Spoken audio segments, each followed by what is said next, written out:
more ability to do. And holy hell, what a crap day today. Like I said, it's one of those days where it's just nothing freaking. I get working in my projects. So I'll just like bounce around to this fire, to that fire, to that fire, to that fire, fire. And finally, about 5 o'clock, now that I actually start working on the projects I want to work on, now I'm going to do my YouTube talk. So anyway, what we're talking about today is we're talking about the federal shutdown topic of the day. And so this affects my business not. Doesn't really affect most people, to be quite honest with you. But it always gets a lot of attention. The media loves to talk about the federal government shutdown. Republicans love to blame, Democrats love to blame Republicans, and it's a spectacle. Like there's nothing about this government shutdown that affects anybody, right? But I went ahead and I printed off a paper, right, that kind of shows what gets affected when you have a excuse me, I got a tickle in my throat.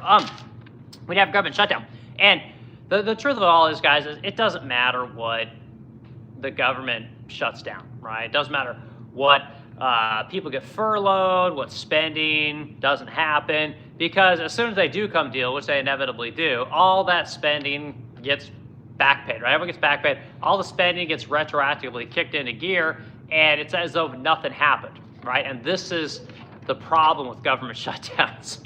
And we all know it. Like the fact that the government can just print money at infinitum, has zero accountability, doesn't have to do a budget, and doesn't do budget. Like I don't know when the federal government's actually passed all of its appropriations budgets. Like I don't think they've not ever done it, but I think they've done it in decades. Like it's just the government has no desire to do its job, and the citizen doesn't hold any of these people accountable. In fact, we re-elect most of these dickheads.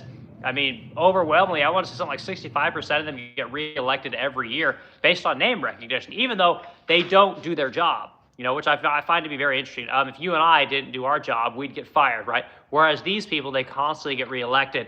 And the fact that they're trying to cry foul, each side's trying to cry foul is just, it's ridiculous. It's all show, which is too damn bad. So anyway, let's go through the things that are going to get affected. We'll kind of bounce those around. And again, at the end of the day, guys, none of this stuff matters because it all gets paid back retroactively, which is literally the problem, right? It's just like when you can't put a budget together that both sides agree upon, well, we'll just print the money, right? And then when inflation rears its head, everyone says, well, I don't know what happened. We don't know where the inflation went, right? And all the economists are like, well, we don't know where the inflation came from.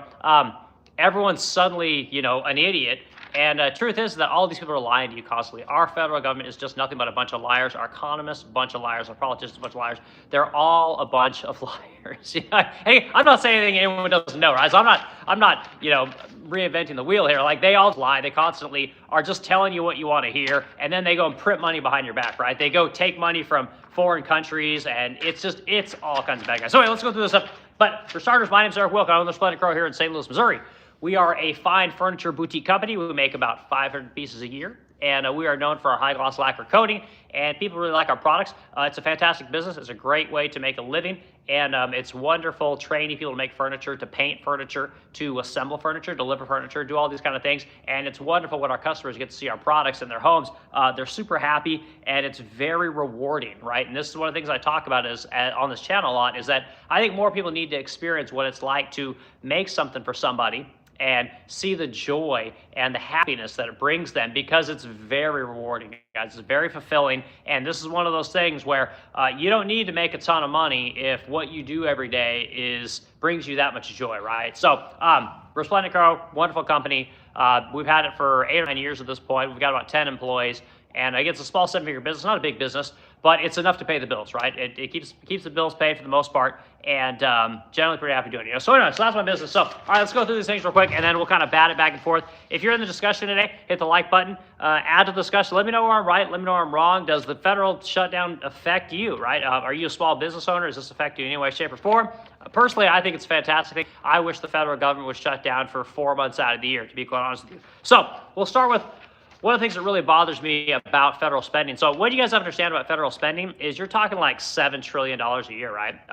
2 to 3 of which is printed, which is disgusting, right? You and I could never just print 30% of our budget every year and just be like, nah, whatever. I guess I didn't make enough money. I'll just go print it over here and just continue to do that for decades on end. Like nobody can do it except the federal government, right? So these people are allowed to inject about 20 to 30% of our entire GDP runs through the federal government, okay? Now, we all know that the federal government is just about the most inefficient spenders of capital that has ever existed. The federal government's almost never invested in anything that's been successful. They don't know how to do anything except run the military. And even that's suspect when you see that we have $1 trillion military budget right now. Like, it's so insane how much money we spend on this kind of stuff. And nobody seems to be able to get costs in line.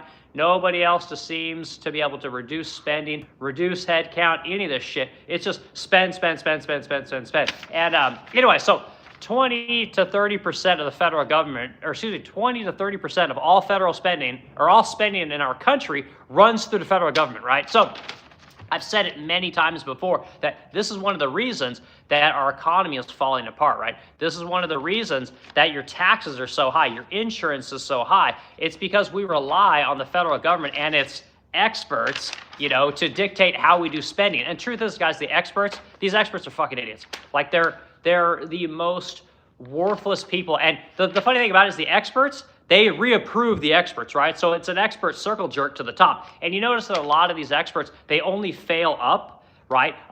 Truth is that if they got some of the things they had gotten wrong in the past, then technically speaking, they should be, you know, sent out on a rail. Like they shouldn't be allowed to continue to operate in the spaces of the experts, and they get to do that. And it's really messed up. And that's why our federal government is in such a crap spot right now, you know? So yeah, so I don't have very good things to say about our federal government in a whole. So the idea of the federal government, the federal shutdown for me is awesome. Like I said, let it shut down for the next 4 months. Let it shut down for the next 6 months, you know, and people always say, well, everyone needs federal services, right? So we're going to go through these federal services. Let's see who really needs all this federal spending, okay? And I'm guessing it's not a lot of business owners, right? It's not going to be a lot of people that kind of chart their own path. You know, it's going to be people that are basically the parasite class. It's going to be people that can't take care of themselves. It's going to be people that don't want to take care of themselves. It's going to be the decay of society. It's not going to be a ton of people that are normies, right, like you and I. And of course, then there's the elites and the educated. The educated need federal spending more than the poor, right? And we'll go through that, right? And you guys know that I've never graduated high school. I have an intense amount of antipathy towards education, especially elite education. MBAs, PhDs, doctorates. These people, I think, are a scourge on our country because they basically started smelling their own farts and they think they're smart, their farts are amazing. And too many of these people are basically in a big fart-smelling circle jerk, and it's ruined our country in many ways, you know? So, all right, let's go over this stuff. We got people coming in the chat. So, funny guys here. Good to see you, dude. Who's this? LC. Good to see you. We got Nathaniel. What was his name? Good to see you, dude. Glad you're here. Torch Swing Tunes. Okay, good. Glad everyone's in the chat. Let's kick this conversation off. Hit the like button, add to the discussion. And like I said, let me know where I'm wrong. Let me know where I'm right. And again, I'm always liking to hear what people think about topics. But again, tell me what you do. Tell me where your place in society is, because that's a big part of what this channel is all about. This channel is all about doing what I've done, which is never graduated high school, just busted my ass, moved around the country chasing aviation jobs, and had a very nice middle-class living. Things have been pretty easy for the most part, and I think that a lot more people can do that. I think that a lot more people could do what I do, or a version of what I do, and have a very fulfilling and rewarding life. So trust me, it's I had to move around a lot, but I've always made fantastic money. You get to see some really cool places. I'm the best of the best at what I do because I've done it for so long, right? Elon Musk has a popular quote where he says, anyone that works 50% more hours than somebody else is going to be 50% better than that person, right? And that's how it works in life. If you do an 8 to 5 where you do a job like furniture making, when you come home, you spend a couple hours, you know, whatever, 3 or 4 times a week, you're going to get significantly better faster than the people that are in your trade, because not only you do it when you are at work, you also do it when you come home, right? And that's love, that's passion, and that's the thing that's really going to help you to get where it is you want to be in life, at least the way I see it. So, okay. So let's see here. So the federal government, right? So the federal government and contractors, right? So there's 800,000 civilian federal workers that will potentially be furloughed, right? And this sounds like, holy shit, this is going to be terrible. All these people are going to be without pay. It's going to be bad for the economy. They're going to stop spending. It's going to slow the economy down, blah, blah, blah, blah, blah. And the truth is that that's 100% true. I mean, in a nutshell, that in of itself is true. But what they don't tell you is the minute that a budget comes through, all these people get back pay, right? Which means that businesses and everyone else are just going to reabsorb that money. You know, you might have a slow quarter, but then your next quarter is going to be whatever, 15, 20% better than the first quarter to make up for the lack of spending in the first quarter, right? So it's kind of a wash, right? Now, if these, and this is how I think it should be, if these federal employees did not get back pay, which they shouldn't, by the way, if there's no budget, there's no fucking money, right? If I don't deliver my product on time, if I don't deliver a good product to my customer, guess what? There's no money for me. I don't get paid. You know, if I don't go out there and try and sell, if I don't go out there and try and drum up more business, there's no money for me, right? Whereas these federal workers, they get money no matter what, right? And again, people will say, well, you're not going to, you know, they're not going to get paid this week. They're not going to get paid next week. They're not going to get paid for 3 weeks. However long this shutdown takes, the point is, guys, is they're going to get back pay, right? These people can go get loans. You can go get short-term loans. Not a big deal. Tell them you're a federal worker at the bank will help you, right? And I've seen it many times in my life. So this is a non-issue, right? Which is a damn shame. It should be that these people don't get paid. And then guess what? You wouldn't have government shutdowns, right? So we'll go through number 2. National parks and public sites, okay? This is another thing that's kind of funny. So there's 400 national parks. And I guess all these national parks and monuments and sites, what will happen is they will close all these things down and furlough all the people, right? The rangers and the people that show you kind of around the monuments and things like that. They'll furlough all those people, and those people won't get paid, right? Same thing as we just talked about in the first one. Like, these people, again, will not get paid. They'll get furloughed, right? But as soon as they get back, they'll get paid all that money. Now, mind you, the monuments are shut down. The parks are shut down. The places that people, you know, the emergency services, none of those services are provided, right? Because the federal government shut down. But all these motherfuckers will get back pay. It doesn't make any sense. Just like all these federal workers, if you furlough all the federal workers, and then, again, you agree to pay them when they come back, they didn't do any work. Like, no work, no money. And you can't get people to understand this thing. And again, this is why shutdowns happen, is because they can't turn off the money supply. You guys want to know why COVID was allowed to happen? It's because everybody got paid, right? Even though nobody did any work, everyone had to stay home or did minimal work at best. Again, everybody got paid, right? People don't mind staying at home. As long as I'm getting paid, most people don't give a shit what they do. So again, these things are allowed to happen every year because everyone isn't getting paid. You know, if that money didn't come through, guess what? There would be no government shutdowns because the people that are getting furloughed every year, they'd vote all these motherfuckers out of office, right? Or the other thing, they wouldn't work for the federal government. There's a whole other thing, right? Your employer can't pay you. Why would you go work for them? And if every year you don't get paid, why would you go to work for that employer? You wouldn't, you know? So anyway, I call kind of crap on this. But whatever, it is what it is. So then they got health and human services, right? Whenever we have shutdowns, they always push the old, the poor, the infirmed. You know, they always try and push that kind of stuff like it's my job to make sure that you are taken care of. You know, again, because federal dollars are my dollars, federal dollars are your dollars. And I don't vote for a lot of this stuff, but again, I got to pay for it. But if there's a government shutdown, what do you expect? Like Medicare, Medicaid. So the payments on a lot of the Medicare and Medicaid, a lot of stuff still continues, right? It's a mandatory spending, right? There's several things that are mandatory. Military. Guess what? All of your government congressional people, they all still get paid. You can't cut off their you can't cut off their paychecks in any way, shape, or form, which is really convenient when you have a government shutdown. So yeah, health and human services, a lot of that stuff will continue. But again, there's things about like new claims, processing slow. And again, they try and fearmonger everyone into, well, you can't shut the government down because you're not going to be able to get your government provided health care. And again, why do you have government provided health care? Why do you need the federal government to take care of you? Why do you need, you know, some entity to take care of yourself? Your family should take care of you. The people around you should take care of you. It shouldn't be the federal government's job to take care of your ass. And that's just kind of how I say it. I know a lot of people don't agree with that, but that's kind of how I am. Another good reason to have family, guys. Another good reason to not be an asshole in life. Another good reason to not be a fucking loser. People tend to want to be around people that aren't losers, tend to want to be around people that are successful, tend to want to be around people that are nice and gracious and generous. So if you do that, guess what? Your family will want to take care of you. Your friends will want to take care of you. You'll have people you can rely on. But if you got to rely on the federal government, man, you're in trouble.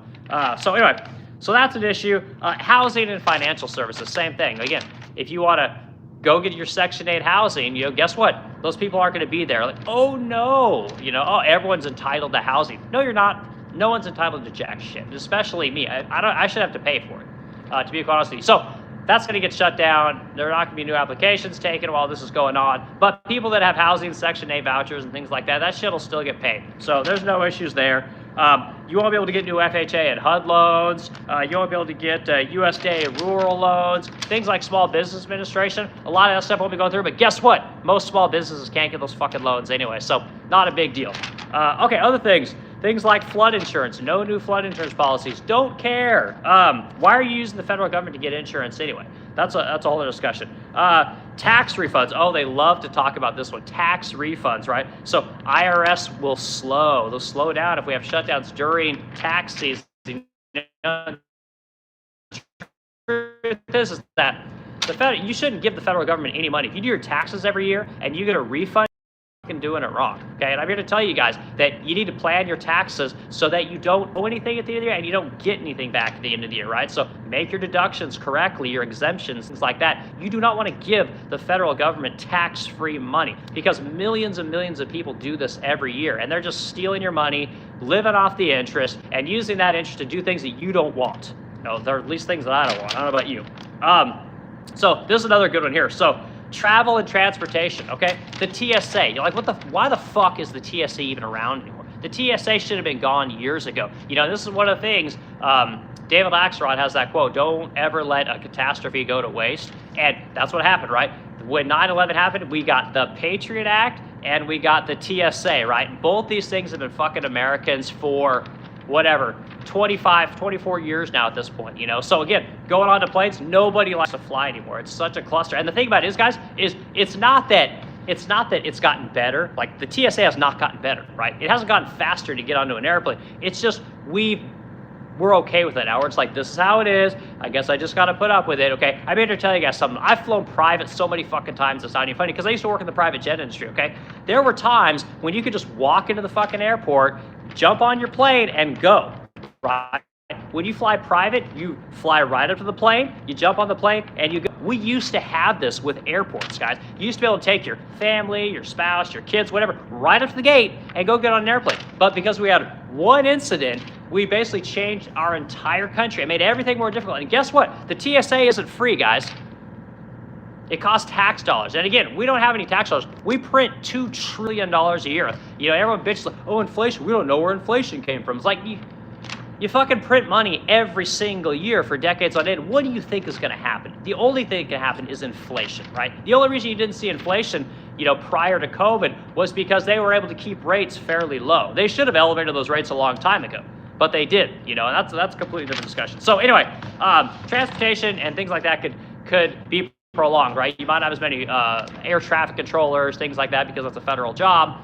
Things like that can slow things down. Again, it just makes it hard for the average person. The federal government loves to do this, whether they're operating normally or they're shut down. They just like to make your life complicated, guys. They make your life difficult. There's nothing about the federal government that makes your life easier. Not a thing.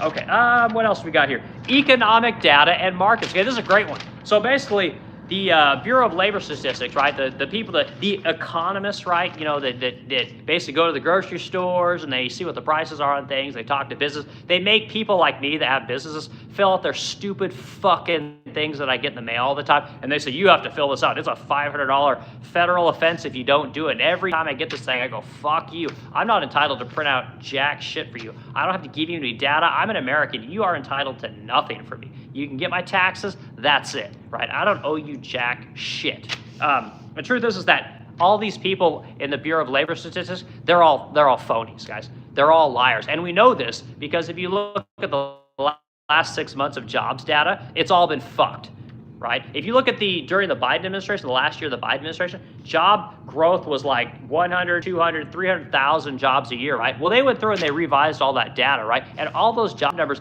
got cut in half or more pretty much every month, right? Now Trump's in office. Now he's trying to change the way we do that data. And you're seeing that we're growing like 50,000 jobs a month, right? We might be gaining 10,000 jobs, but the numbers are super low because they're no longer able to distort the numbers, right? And these are the economists, right? These are the smartest people that work for the federal government. Like, these people are liars. They're thieves, they're cheats. So if these guys can't operate, great, get them out of here.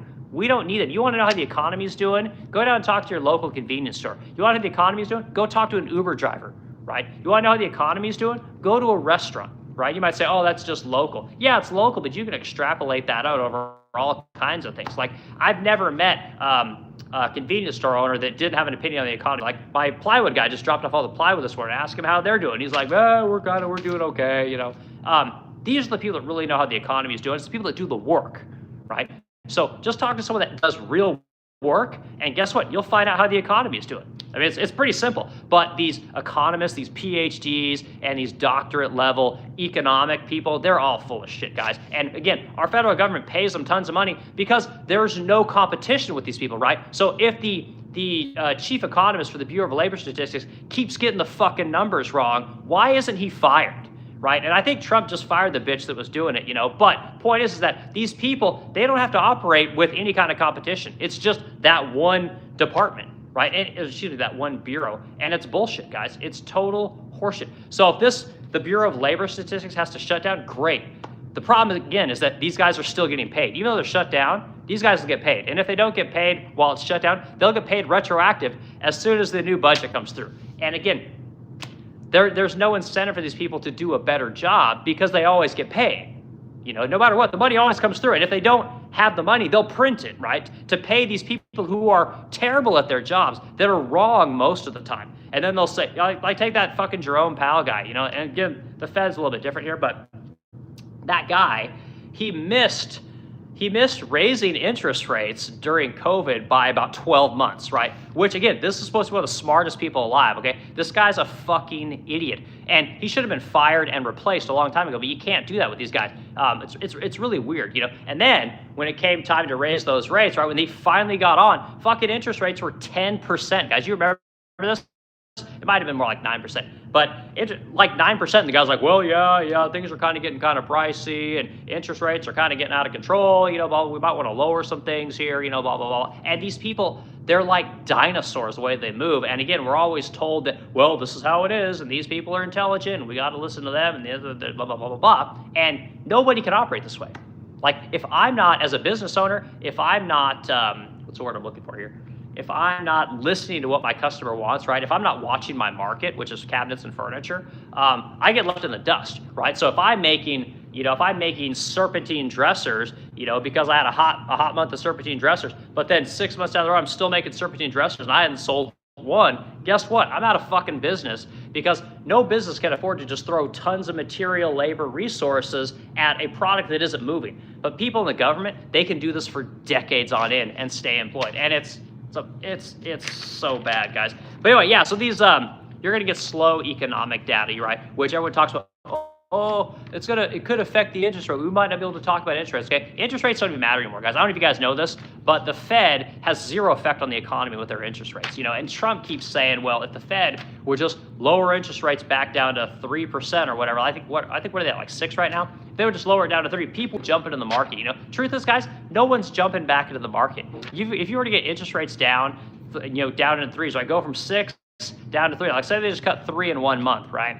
Three whole percentage points, which would never happen. But if it did happen, right, there's lots of people that would jump back into the housing market, right? But what people don't understand about the housing market is the housing market is overpriced by about 50%, you know, and the only thing that is going to fix that is a decline in the economy, right? Which is something nobody wants, but it's the only thing that will fix this problem, right? And otherwise, we end up with what we have now, which, like I talked about earlier in this cast, we end up with a whole bunch of normalization. You know, the TSA, like, we don't understand that. We used to be able to go catch an airplane in like 30 minutes. Now it's 2 hours minimum, you know, and you got these fucktards as you're going through TSA, you know, who, again, not accountable to anybody. You know, for the most part, they're kind of, sometimes they're nice, sometimes they're dickheads. It just kind of depends on whether or not they've had their coffee in the morning, you know, but these people are horrible. You know, and again, no one's saying, get these fuckers out of here. We don't need this shit anymore. This is antiquated. It never goes away, guys. When the federal government adds anything, it never goes away. So in the event of government shutdown, great. Some things will finally go away, at least for a little while, even though we know they'll be paid back retroactively. But anyway, so that goes away. And number 7, here's a good one. Education and research. The biggest grift in federal government history. right?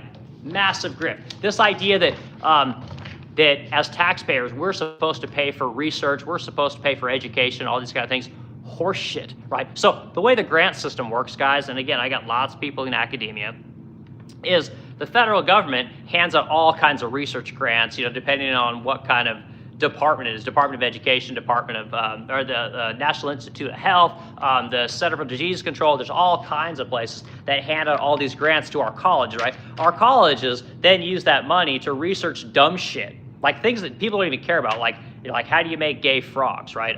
Male contraception, these kind of things, which again, there's nothing wrong with that stuff if somebody else is paying for it, but when the federal government's paying for it, like that's a big problem. Right? So when you and I have to pay for these dumb research projects, what happens is every year these research grants get re-upped, right? They'll say, well, this year we're working on gay frogs, but now we're working on gay frogs with an emphasis on extra gay frogs, right? We want to know what frogs are top, what frogs are bottom, and we're going to make sure we get this thing figured out. And they keep changing this research every year. And again, there's no conclusion to the research, guys. It just comes and goes every single year. So the idea that this shutdown basically closes that off is awesome. Like, good. We don't need to be giving money to colleges for research. I'm sorry. You guys wanted to discover cancer or work on cancer research. I don't think we should work on that anymore. Because I think everyone in the stream, there is no money in cures. The only thing that people will possibly send out through the FDA is going to be some kind of a drug, a treatment, a pill. There's never cures anymore, guys, because there's no money in it, right? I think Chris Rock said it, the cure is in the medicine, right? There's no cure to disease. 100% true, So again, when we send money out to research, we're just pissing it away. These guys are never going to come up with any fucking cures in your life because there's no incentive to. There's no incentive. It's sad but true, unfortunately. So that thing's on. And then other services, things like Social Security, the courts, SNAP food benefits, so if you want to, get on welfare, basically, that's going to be kind of difficult. And, for some people that kind of sucks, but again, I don't know, man. So what's not affected? Mandatory spending like Social Security. Social Security is still going to go out. Most Medicare, Medicaid payments, debt, interest, right? We pay a $1 trillion a year on interest, like $1 trillion a year just on interest, guys. The military budget, right? We have the military budget of like the next like the next 10 or 12 countries. Our budget dwarfs them all combined. And we also pay that in debt every year. Like, how does that work? We're the richest country in the world. We have more money than any other country on the face of the earth, and we have for decades. How is it that we don't have enough money? Like, it blows my mind, And you get a lot of people that'll say, well, corporate handouts, or they'll say, we got too many people taking benefits, or we're paying too much into Social Security, or we're giving out too much in Medicaid, Medicare. And again, I don't know where the solution is, but I do know that we do have enough money. The problem is we can't stop spending, and this is the problem, So again, government shutdown, awesome. Like, shut it all down. Shut it down for the next 6 months. I don't care. I just stop the spending. Anything you can to stop the spending. It's anyway. So there's that. Again, and your emergency services aren't affected. Your military's not affected. All those kind of things. But yeah, government shutdown. It's not that bad. It's really what it boils down to. So all right, let's go through a few more comments here, and we'll kind of continue the conversation. So I'm curious what everyone thinks about this. Looks like we got some people out in here. Looks like Son, you're in here today, which is good. Yeah, I got a real problem with the way that we spend money in this country. And I also got a real problem with the way that we give tax cuts and tax breaks to businesses. We do a lot of things that are kind of messed up in this country because nobody wants to say no. And nobody gets reelected by pushing austerity. It's impossible to get elected by saying, nah, you don't need any more money, you're good. It doesn't work that way. Congressional officials don't get reelected if they don't go to the federal government and bring that sweet, sweet federal money back to their state. Again, all the states could have more money if they had less available at the federal government level, right? But then they got nothing to do. They don't need a whole bunch of representatives. And the representative situation is kind of antiquated anyway, but I mean, that's a completely separate discussion. So, okay, let's see what we all got in here. So, let's see, Porch Swing Tunes. Great name. We should all strive to lead a life with purpose. Yeah, and anyone that's watched my streams, for the last year or however long I've been doing this, that's my big thing. Like, I think that there's a lot of people today that are leading lives of quiet desperation. They hate life. They're depressed every day. They don't know what it is they want to do. They don't know how to get where it is that they want to be, which is all of us. We've all kind of been there. But what I also see on the flip side of that is that the people that can teach you how to get to where you want to be in life, can teach you how to get purpose in your life, those people don't want your help. Those people are not interested in your solutions or what worked for you.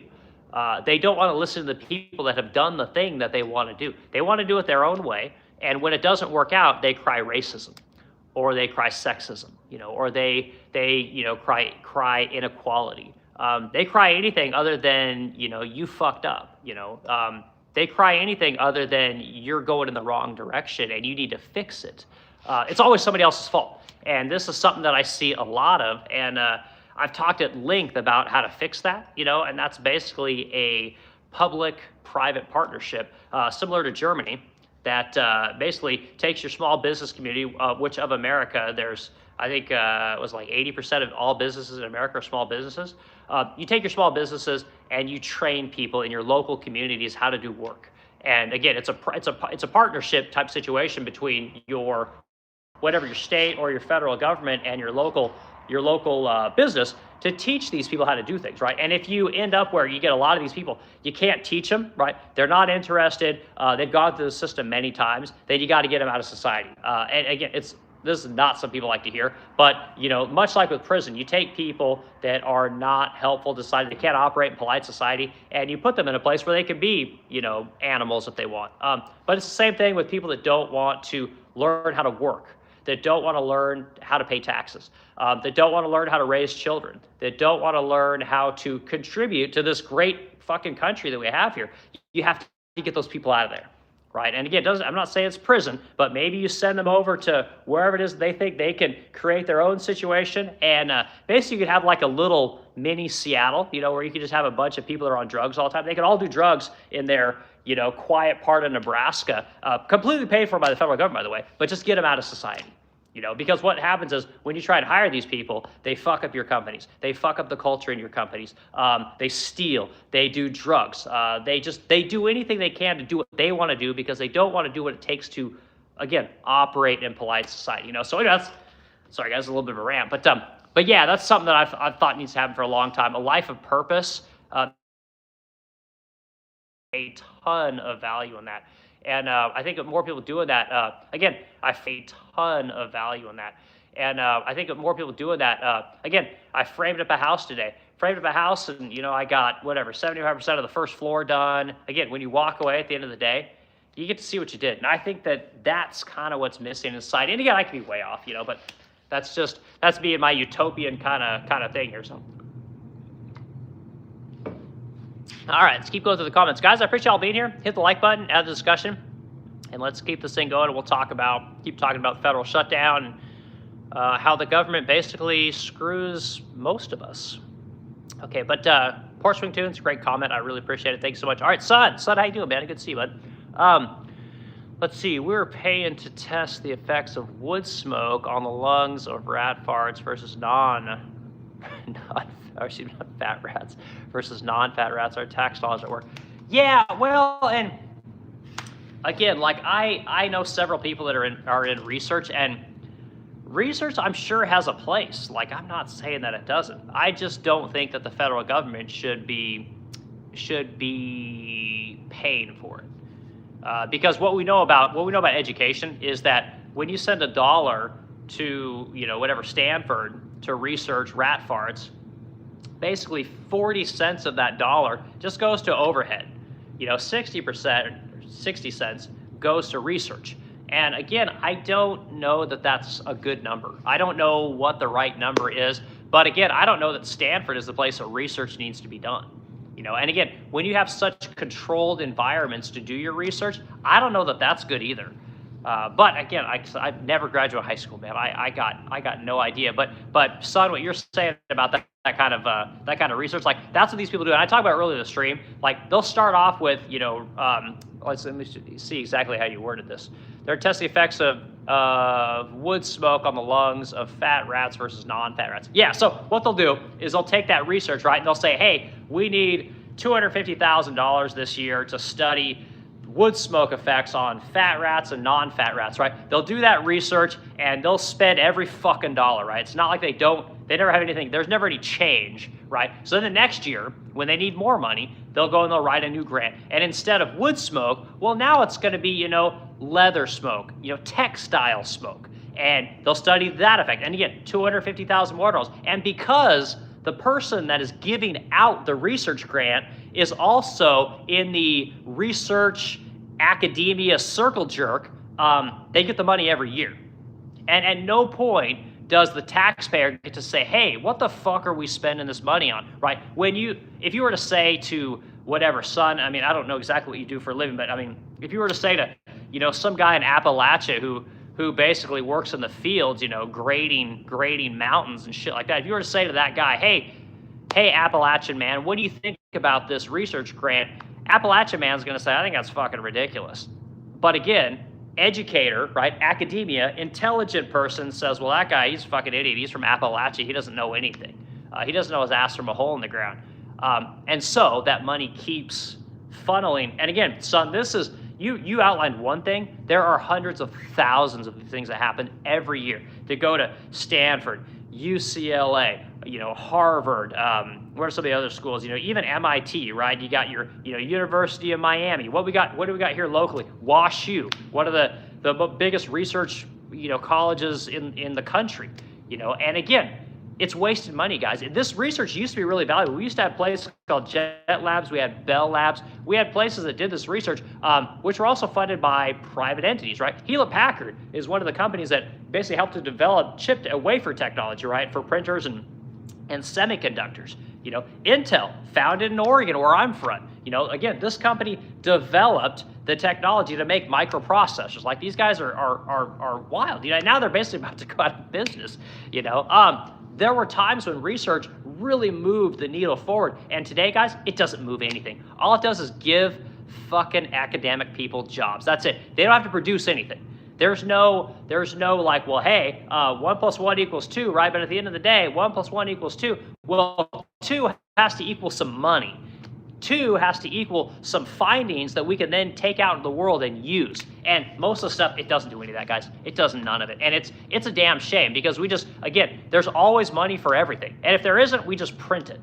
And again, until we're willing to, get rid of the Fed, to be quite honest with you, but until we're willing to do something like that, we're going to continue to spend money, because nobody cares that, again, like someone like myself, again, like every time I see our federal government print money, I'm just like, those motherfuckers, and then I go back to work, because the only thing that I have to do in this world is pay my taxes. That's it. As long as I pay my taxes, no one fucks with me, and that's good. I'm happy. I can go about my life, right?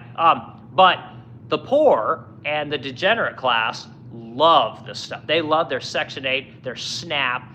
The people that go to college, academia, especially the young people, they love their government guaranteed federal loans, their student loans. They love that sweet housing on campus, right? They love the wave pools. They love, all the cool accoutrements that colleges put in the last 10 years. They love all that shit. So they're easy votes, but the simple guy who just wants to pay taxes and just go about his day, maybe would like to pay less taxes, that guy's a piece of shit. So we're kind of in trouble there, son. So, but yeah, man, great comment. All right, next thing from Son. I see our spending is out of control, our money freeze is out of control, our foreign aid is out of control, and I think we send minimum $4 billion to our greatest ally per year. I said, I don't know who you mean by our greatest ally. Maybe that's Israel. I have no idea. The thing that I always find kind of interesting is that nobody ever sends us money. We don't ever get any aid. We don't get any economic development. And people will say, well, yeah, but America's we're the greatest country on earth, blah, blah, blah, blah, blah. We're $37 trillion in debt. I don't know where you guys sit on that one, but to me that says no, we're not the greatest country on earth. In fact, we might be more indebted than most countries on the face of the earth. We're basically living in a massive debt bubble.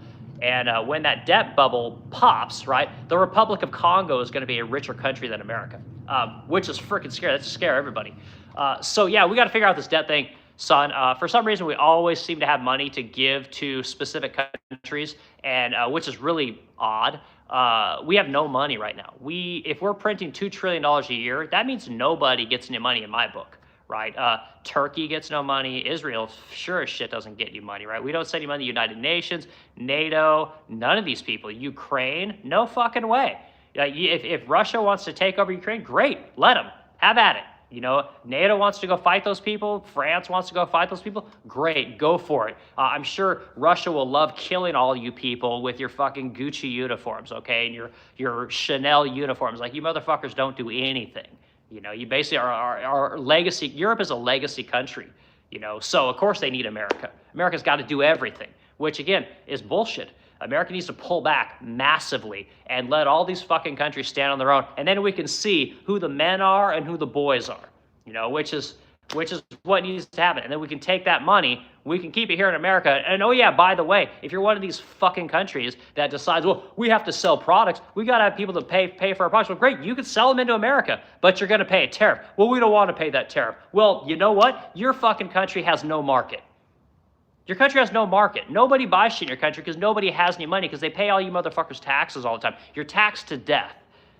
You can't start businesses. All your rich people are leaving. Oh yeah, guess where they're coming? America, right? So yeah, if you want to sell things into America, well, get in fucking line, buddy. Pay your tariff, and we would love to buy your product.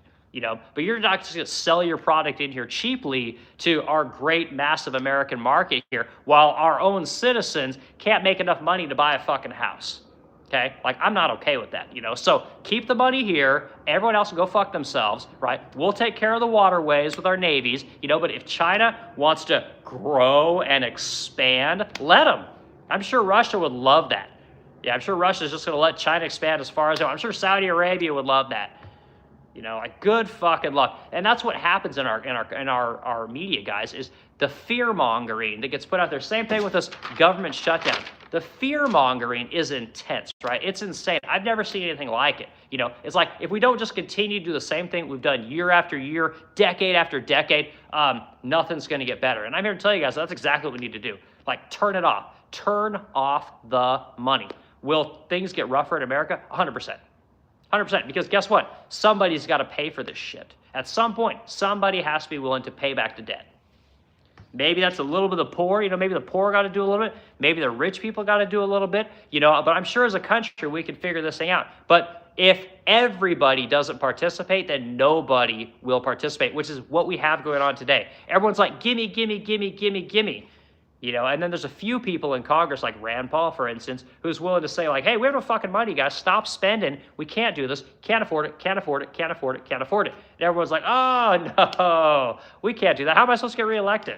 So anyway, sorry, guys. That's I can rant all day on this kind of stuff. And again, small business owner, simple dude here in Missouri, not much in the way of education, just busted his ass. Anybody can do this.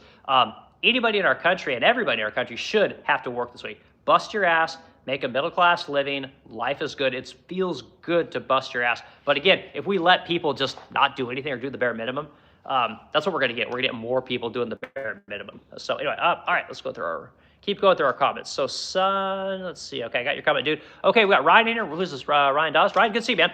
Guys, you're in the discussion. Hit the like button. Add the discussion. Tell me your thoughts on this thing. Where am I wrong? What are you seeing? Do you agree with this? What's your solution? Right? Why do we keep doing these fucking shutdowns all the time? What's the solution to this thing, right? And again, I said I wasn't going to cuss as much on these things, but guys, I can't help it. I'm just a normal dude. Okay, let's see here. Cascave, a curative therapy for sickle cell disease arose from microbiology at UH Berkeley, sickle cell research at Harvard, at MGH, and food research at North Carolina State University. Okay, well, that's a good thing. So again, there is plenty of good research. You're not going to tell me that I'm not going to say there's no good research. There is, and again, there's probably new research that's done every day that's useful, right? But I don't see an accountability board that says how much we're spending every year for the last 50 years and then what the American people are getting for that, right? And if you want to tell me that we're getting sickle cell research, I think that's a good thing. But again, how many people is that helping? You can say, well, that affects all kinds of things. Black people get sickle cell more than anybody, so that helps them. Well, how many of those people are actually getting that research, right? The benefits of that research, whether that's drugs or treatments or therapies, whatever. Like, how many people are actually getting that, right? And then again, if it's good for, say, specifically black people, because I think that's all I really know about sickle cell. But again, if it's good for them, right? So who's paying for it, right? Is that good for every black person, but I got to pay for it? Like, I don't know if I'm okay with that. Again, I don't know. I haven't seen the research, but the numbers got to work out.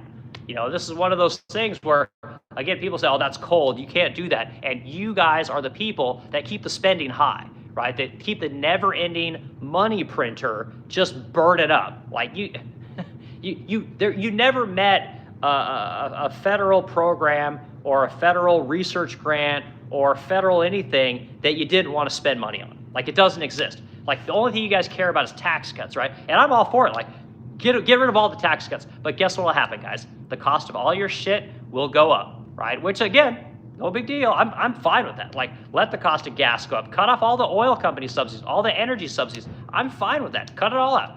Let the cost of energy go up. I've got no problems with that, right? More money can then be used on other things, but you gotta cut the spending. You have to balance the budget. And if you don't do that, then tax cuts don't matter. None of it matters, because any money that you get will just get spent. It'll just get spent, and more money will get spent because every year you're allowed to keep printing money. Turn that money printer on, right? Oh, is that good for the economy? Oh, look at the CBO, right? The budget office. They'll come in and say, oh, this is going to be great for the economy. And maybe they'll be so brazen as to pass a bill. They'll call it the Inflation Reduction Act that does nothing but print fucking money. Like, again, we can't be this dumb as a society, guys. Like, we can't be so unintelligent that when people piss on our face, we don't say, hey, dude, why are you pissing on my face? And they go, I'm not pissing on your face. I'm spraying you with feel good, hope and joy, right? I'm gonna spray piss all over your face, call it hope and joy. Like, no, dude, you're pissing on my face. We gotta call it out. And people don't seem to want to do that, and people just want that money. They want that sweet, sweet money. And again, if you had research that was great for sickle cell, I'm sure there's a pharmaceutical company that would love to research that so they can get a patent on that product and then sell that product. I got no problem with that. Again, I think there's too much research. I think that when things move forward at the pace that they're moving forward, I don't see a lot of things that are good for society. I don't see a lot of things that are good for humanity. I don't see a lot of things being done the last 40 years that have been helpful to society. I just don't. Yeah, it's nice having a flat screen television. I love that. And I do like the internet, but what else we got? The roads are fucked up. The buildings all look like shit. We don't make anything that's interesting as far as architecture goes anymore because nobody wants to do the work. You can't pay for it. So everything's just gray and full of right angles, which is kind of ridiculous. All of our jobs have been outsourced. Meanwhile, all the profits have been gone. They go to rich people. They go to shareholders. Every time a company, a large company makes any money, they buy their stock back, raises that stock price, more money in rich people's pockets. Meanwhile, your job went to Vietnam. So we got a lot of things we need to work on in this country. But priority number one for me is you have to balance the budget. And again, this gets really tricky because of what I told you guys at the very beginning part of this cast. 20 to 30% of all spending in our economy, right, the GDP, comes from the federal government. And until, as a society, we're able to say, you know what, federal government, you can only spend what you bring in taxes. Until we're able to do that, nobody's going to do anything, guys. It's just going to continue the way that it is, and it's no bueno, So, but Ryan, great point. I really appreciate you adding that comment, and I agree, man. There are plenty of things where research is really valuable. I just don't think it's as valuable as it used to be, and that's just my personal opinion. Okay, so a similar story for, let's see, Zolgensma, a curative therapy for lethal pediatric disease, spinal muscular atrophy, and Luxturna, a curative therapy for a genetic blinding disease from UPenn. Okay, cool. And again, these things I think are fantastic, and they're going to be good for the people that they help, right? But unfortunately, what we have in America, and again, hang with me, guys, and again, disagree with this, but this is, as a business owner, I have to think this way, and this is how I think about our society, okay? There are macro issues, which are way up here, right? These are your big 30,000 foot stuff, and then we got your micro issues, right? The things that are right in front of you. And when you create therapies that cost millions and millions and millions and millions and millions and millions and millions of dollars that help a handful of people, that money is not being used very well. And again, the people that get the help, that's good for them and fantastic, but this is a micro issue versus a macro issue. That money could have been used for a lot of other things. And when you spend this research doing this stuff. Like, that's cool, but how long did it take to get that drug or that therapy or whatever it might be? There has to be some kind of a metric that says, well, we spent 20 years at a cost of $50 million spread out over 1,000 research grants, right? Okay, well, and then start amortizing that. You know, what was the ROI on that? Well, the technology or the drug research that we got, well, that's going to be bought by Eli Lilly. We're going to give that information to Eli Lilly. Eli Lilly is then going to patent it and sell it off to Americans, right? So you could say, well, this is great research, but who the fuck gets that research, okay? It's not you and it's not me. For whatever reason, we don't ever get a break on any of these therapies. We don't get a break on any of these drugs. We don't get a break on any of these therapies. It always goes to some large corporation, right? They patent it, and then they ass rape us with the costs. You know, so it's very, you know, there's a saying that a lot of companies, they like to socialize losses and privatize profits, and this is the same thing in research. Research is not going to the average citizen, right? It can, by way of a drug from a pharmaceutical company, but the pharmaceutical company is getting a patent on that drug for whatever 20 years, and they're going to rake you over the coals in profit, which is great for their shareholders, not so good for you. So anyway, and I'm one of these people, I don't even have insurance. You know, so when it comes to talking about drugs, like, I am very cognizant of what drugs cost, name brands versus generics and things like that, right? Like, I just had a blood work done. Having blood work done at Quest, the blood work I've done was $1,100, right? I take it back, 2 vials of blood. And they came back, and turns out I have all these inflammation markers, right? I've got this thing called PMR, and it's basically like a version of arthritis, right? It fucking sucks. But it'll go away, which is good. The point is that they found that out, and then my doctor, he says to me, well, you know what, we really want you to go to a rheumatologist. And I had to tell my doctor, I said, you know what, doc, I don't have insurance, right? So I can't run around to all your fucking experts while you guys try and figure out what I got. It's like, do you know what I have or do you not know what I have? You know, and he basically told me he's not sure what I have, but he's sure that it's not PMR, which is what I think that it is. You know, so he was supposed to give me a drug, right? So he was supposed to give me a corticosteroid, which is what the kind of standard protocol is. Well, he says, well, I don't want to give you a corticosteroid, so I'm going to give you a non-steroid anti-inflammatory thing. Basically like badass ibuprofen, which again is fine, no big deal. But the drug is called, oh God, of course I would forget it because I'm on stream. Meloxicam, right? So meloxicam is basically like 400 to 600 milligrams of ibuprofen, but it lasts for 24 hours, right?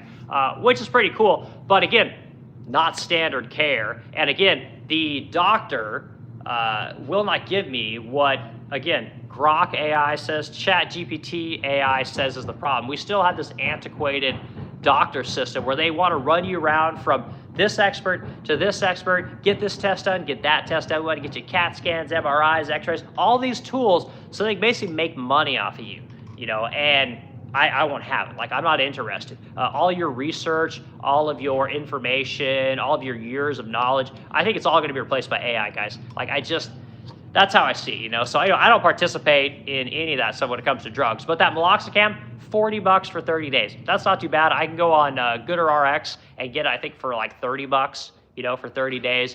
And that's what I got, you know. So, but whatever, it is what it is. Okay, let's see, Ryan. Again, thanks for the comment. Thanks for the information. I don't know a lot about the different kinds of research that has come out of these different universities. That's kind of interesting, so that's cool. Okay, Son says, Son, your message is being redacted again, man.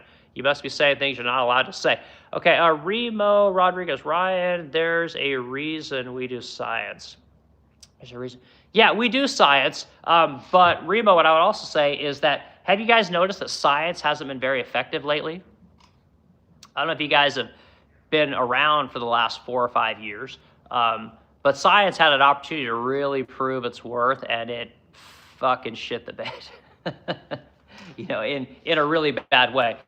The reason you guys are paying $400,000 to $500,000 for the average home right now, your $25 salary doesn't pay for anything anymore. You have to work 2 or 3 jobs at a time. The reason your insurance has gone up 40%, your energy has gone up 40%, is because the experts shut your economy down.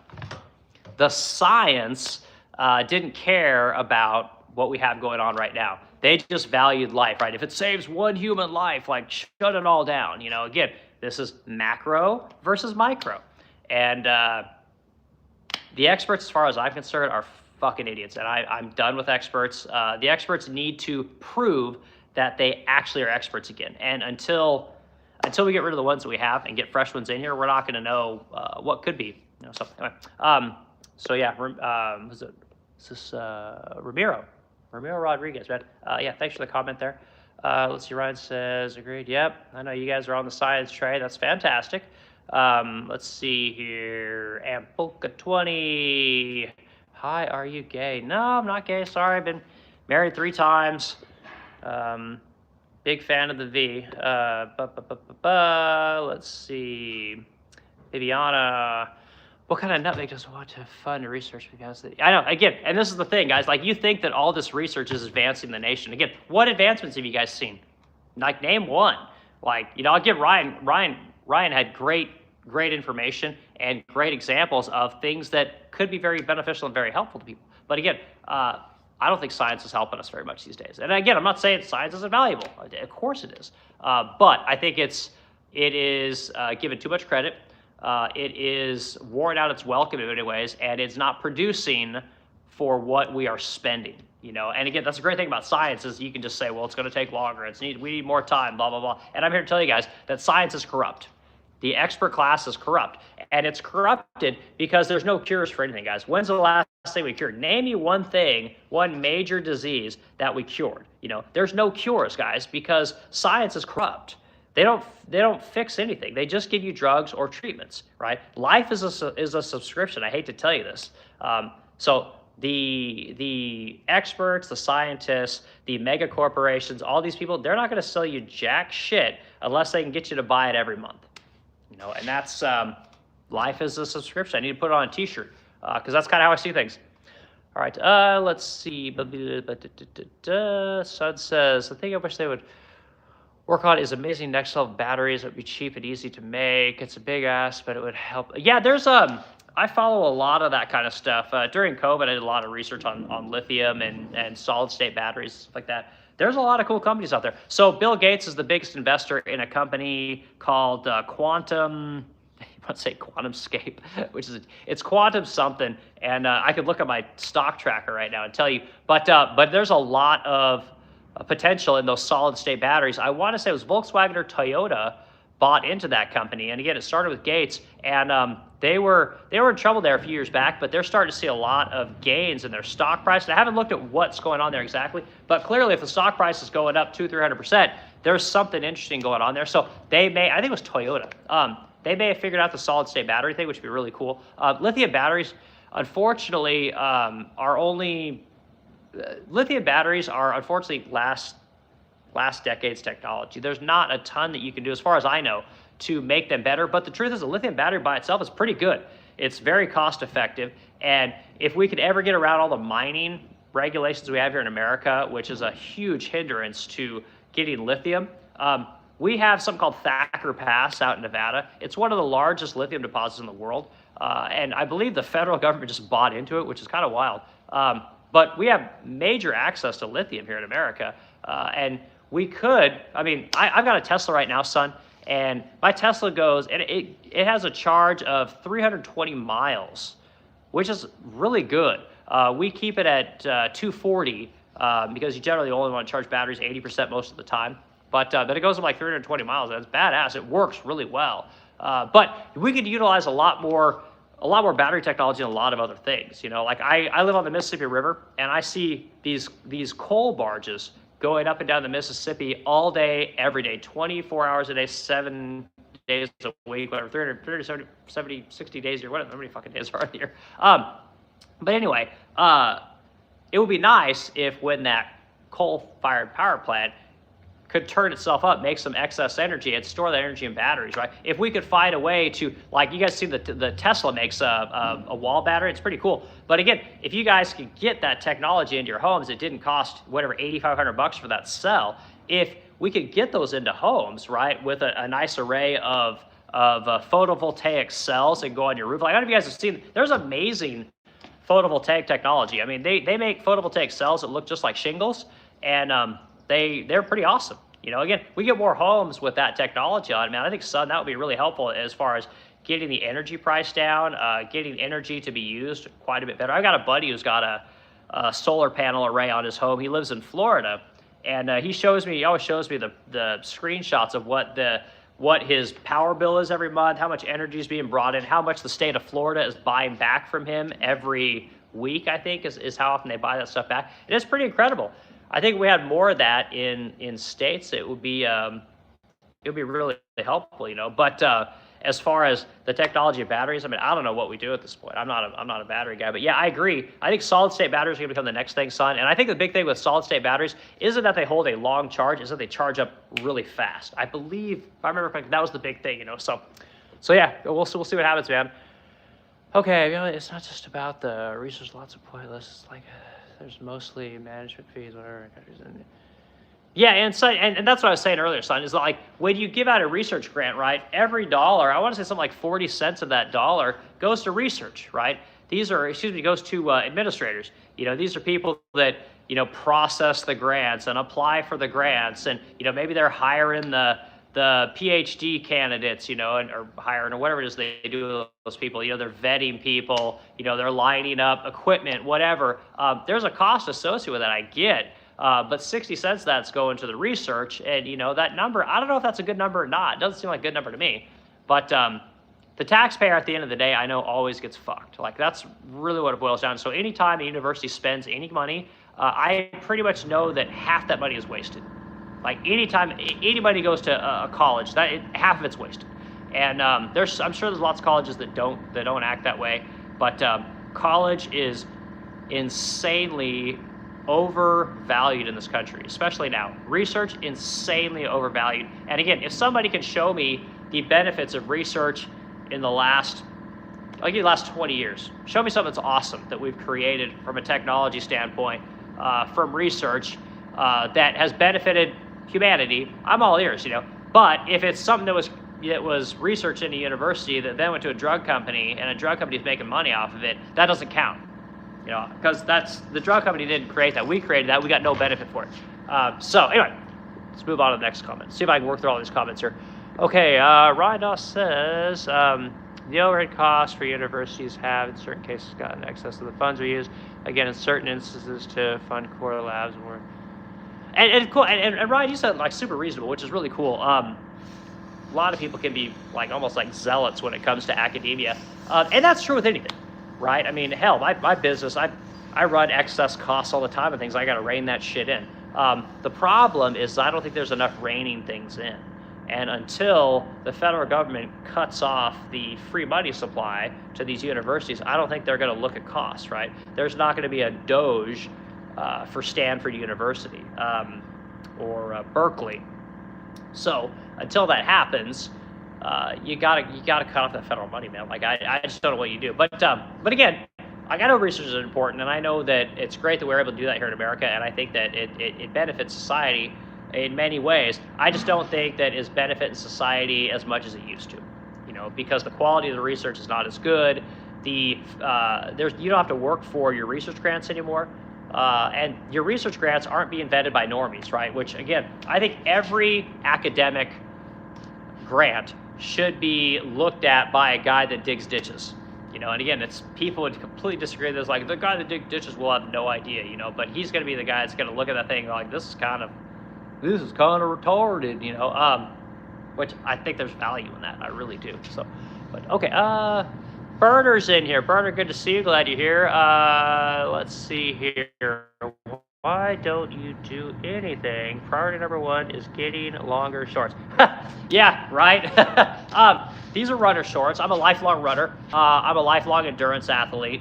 I've done, any race you can think of, I've done them all. I used to do a lot of obstacle course racing. I used to travel the country and do obstacle course racing because I had an amazing job and tons of vacation. So I was able to do that, you know, which is really cool. I was able to travel the country at a time when obstacle course racing was like a really big thing. Like it was on CBS Sports, ESPN. It was really cool. I had a lot of fun doing that. I've done 50-mile races. I've done 100-mile races. I didn't complete my 100-mile race, but I've done them. I've done, marathons, ultra marathons, all your big races here in America. I've done most of them, not all, but a lot of them. I did most of the rock and roll series, which was a big deal for a while. So all my shorts are really short, and yeah, it's funny. My wife's always giving me shit because I kind of dress like a hobo, and again, I need to shave. I kind of look like, so not like somebody you'd want to. It doesn't look like I do research. I'll put it that way. So yeah. Okay, and then again, Burner, what do you mean by that? Why don't you do anything? I'm kind of curious what you mean by that. I do a lot of things. I do a lot of stuff. I employ a lot of people. I teach people a lot of things. I don't know exactly what you're talking about. So elaborate, please. All right, so Ryan, back here again. See, the premise of the patent system is that after 20 years, plus probably the patent loses be used to anyone. Yeah, but again, we know exactly how that works, right? If a drug is profitable enough after that 20-year period, we all know what happens is that the drug company rewrites the patent, and a lot of times they get that patent rewritten, and I forget where it might have even been like old NPR that I was listening to. Like, this is a very common practice for drugs that are very, very profitable. And again, maybe that doesn't happen as much as it used to, but I remember that being a big thing, and my guess that still goes on as much today as it did 20 years ago. So yeah, so drug companies don't let go of those kind of drugs. They rewrite the patents, and that's I think that's pretty standard operating procedure. Okay, factor in that it takes 10 years to develop a drug, then if the company makes profit for 10 years, society is able to use it. And again, this is fantastic. If the drug company develops the technology, then absolutely they should have that patent. They spent all that money up front. They should be able to recoup that money, or at least have the opportunity to recoup that money. But if the research that used to develop that drug comes from a university, how much of that cost did it take to develop that drug? How much of the company really spent that money? Or should they get that kind of a patent? And the answer is no, they should not. The citizens of America created that product, or provided the research that created that product. Just because they didn't market it and put in a fancy schmancy ad with an ethnically diverse family, just because they didn't do that doesn't mean that we as Americans shouldn't have first rights to that drug at a fair price, right? And again, fair price is subject to argument, but most people should be able to afford it. And that's, again, that doesn't happen today. And again, if anyone in the stream knows of a drug, or a technology that was developed at a university that then the public benefited from right away. Now, when it comes to the military, there's all kinds of things that we've benefited from the military, right? DARPA's a fantastic example. There's all kinds of technologies there where we've got to use that technology, and it's benefited America immensely. But you don't hear that much in the drug industry. It takes a long time for drugs to been around long enough for the average American to take a benefit from that research. Okay, the son says current batteries are heavy and expensive. Yeah, son. Again, I think our Model Y weighs like close to 6,000 pounds. We go through tires almost every year. They don't say that about EVs. We go through tires all the time. They're not cheap. EV tires are like $330 a piece. They're very expensive, at least for like the Continentals or the Goodyears. And those heavy cars just run through them. It's really wild.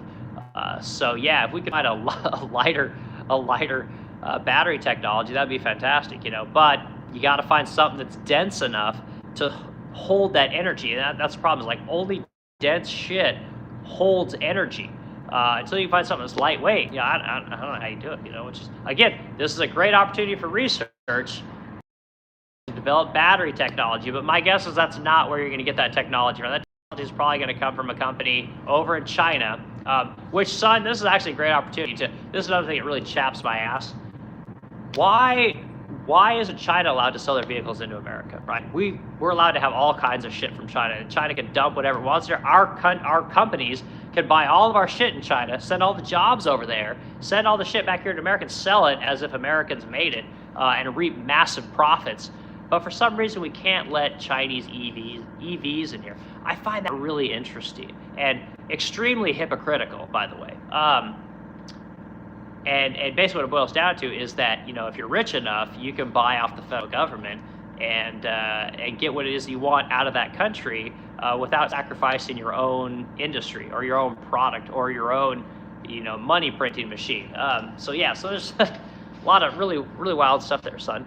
Let's see here. Ryan Dawes says, you're forgetting clinical trials and development costs, $1 billion to bring a drug through the just clinical trials. And 100%. I've got no problems with a drug company taking a technology or research findings, things like that from the universities, and then drug companies using that kind of stuff. Like, that's fine.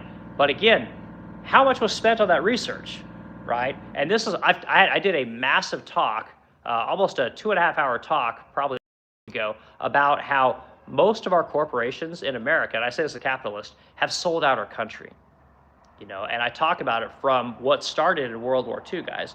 World War II, we had a thing called Operation Paperclip, right? After we destroyed Europe, we brought all the smartest minds from the world in here to America, right? These people helped us create drugs, chemical technology, rocket technology, electronics, all physics, all kinds of very interesting people came here after that happened. We destroyed the world. We reaped the benefits, right? So we destroyed the world. We had the Marshall Plan. We decided we're going to rebuild Europe. We started manufacturing everything for the world, right? Our country got as rich as it's ever been. The quality of life for the average citizen has never been greater than in the 50s, right? Roaring 50s.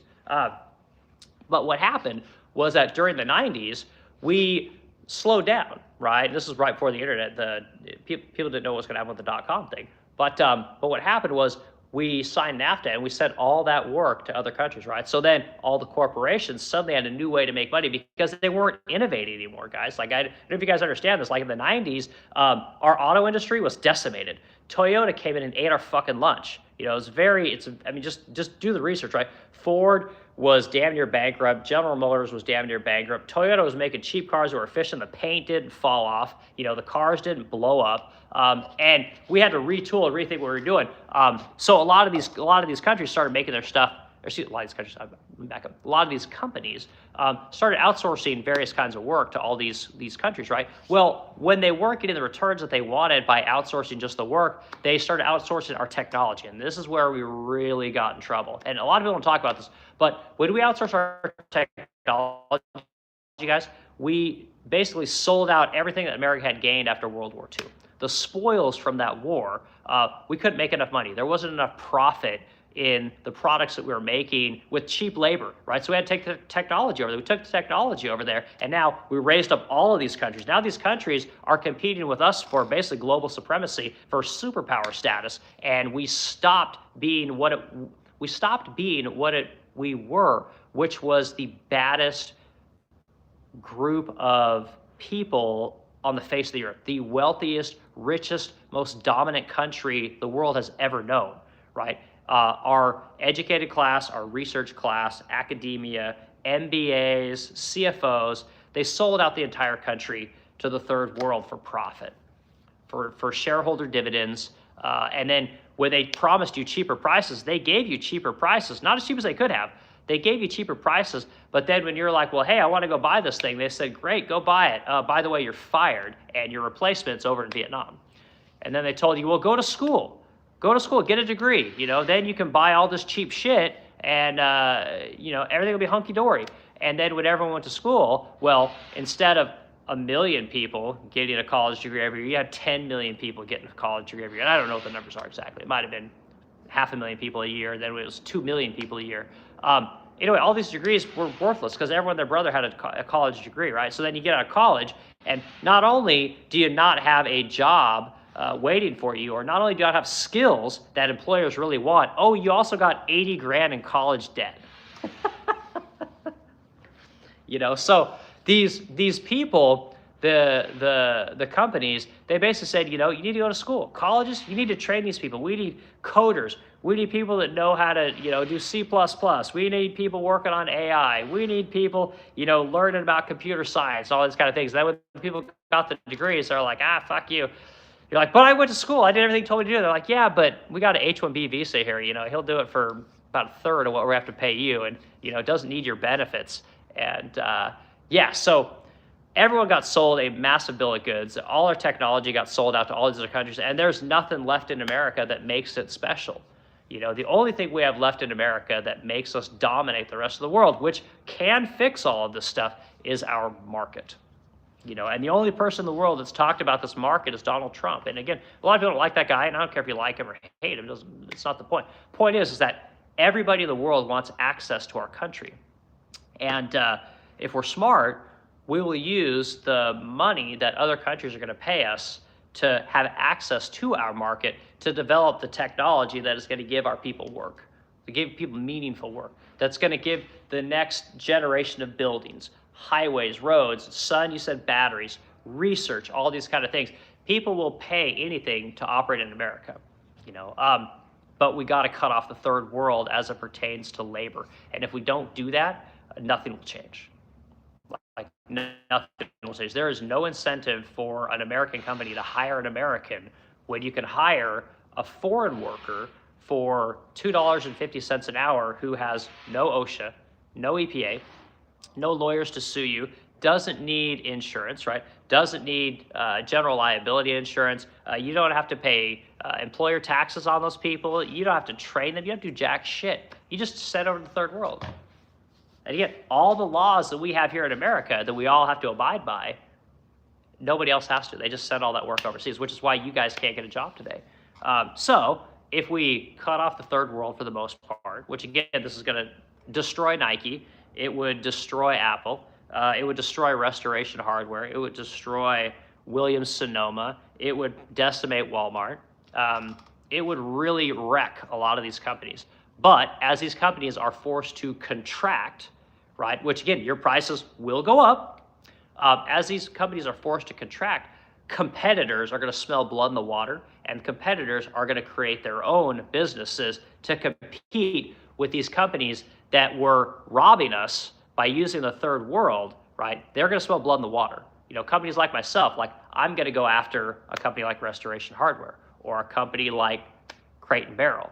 Like again, if Crate & Barrel has to charge $7,000 for a credenza, well, suddenly my $7,000 credenza looks pretty appealing, right? And if my delivery guy isn't some fucking weirdo like you get with these businesses who have shippers that no one's ever seen before, if I make a better designed product, well, suddenly I'm in the running. And I already make my stuff in America, so I don't have to rehire people, retrain people. Every business, you guys ever notice every corporation in America, they always say, we can't find workers. There's nobody with the right skills. Bullshit. Cut off the third world.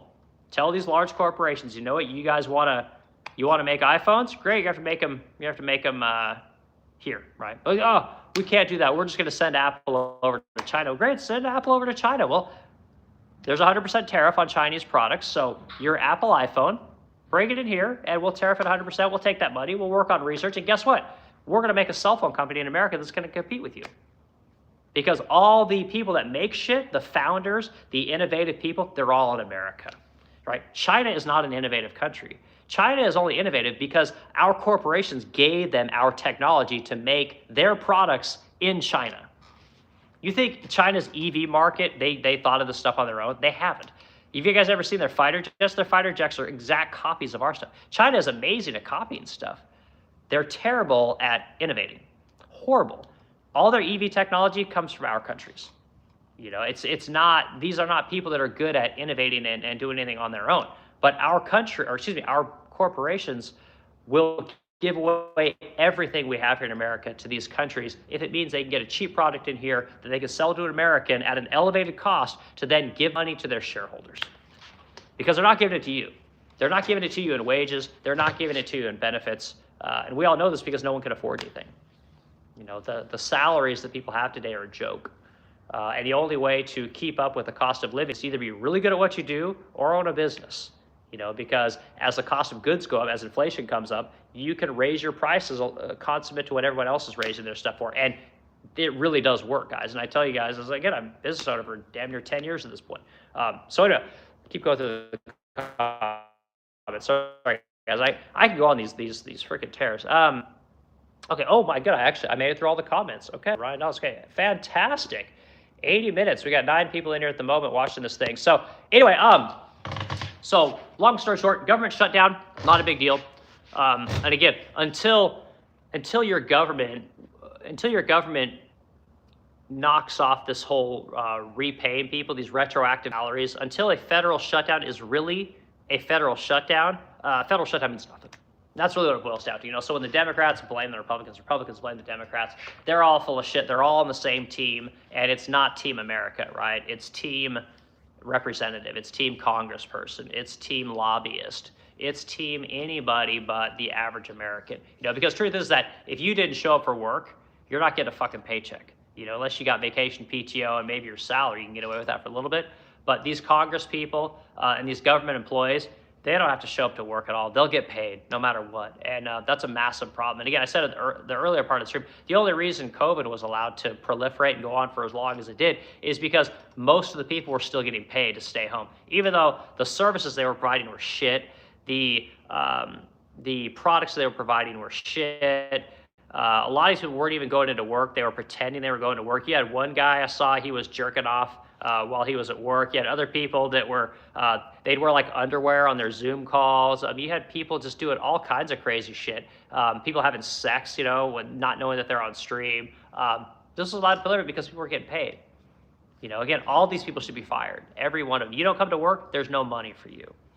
And until we can get back to that, federal shutdowns mean nothing, None of my customers care about this stuff. My customers they all make real products that people care about. They all have businesses that generate real cash flow, and so they have real disposable income. And so yeah, government shutdown doesn't affect me one bit. I hope it doesn't affect you guys too much, but everyone gets paid in the end, So anyway, I think that's probably all I'm talking about today. I appreciate everyone hanging out today. We did 80 minutes, which is fantastic. We're getting close to 2,000 hours on the stream, which is fantastic. I need to get up to 3,000. I'm hoping I can do that by the end of the year.